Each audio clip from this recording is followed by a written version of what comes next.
தான் மருந்து கண்டுபிடிச்சவங்கள கூட்டு வந்தாலும் அந்த மண்டபத்துல உள்ளவங்க யாருமே நம்ப மாட்டாங்க போல.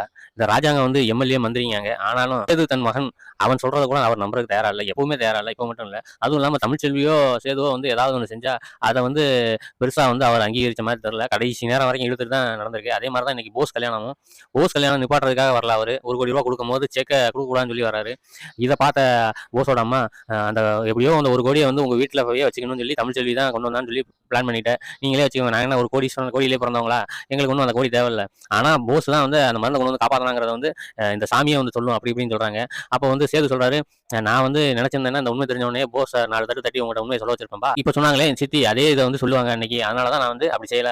நீங்களும் உங்கள்ட்ட வந்து நான் சொல்லும்போது தகுந்த ஆதாரம் இருந்தா கொடுன்னு சொல்லி கேட்பீங்க. இது தெரிஞ்சுதான் நான் வந்து ஆதாரத்தை திரட்டுறதுக்காக வந்து அந்த மலைக்கு போய் அவங்க அங்க இருக்கிற மருத்துவரையும் அங்க நேரில் பார்த்த சாட்சியை அவங்க மகளையும் கூட்டு வந்திருக்கேன் அப்படின்னு சொல்றாங்க. அவங்க மக சொன்ன போதும் இவங்களுக்கு வந்து உடன்பாடு இருக்குது. ஆனாலும் என்ன பண்ணணும்னு தெரியல. இது போதுமானதா இருக்காதுன்னு சொல்லி ஏற்கனவே ப்ரொமோல காமிச்சாங்க.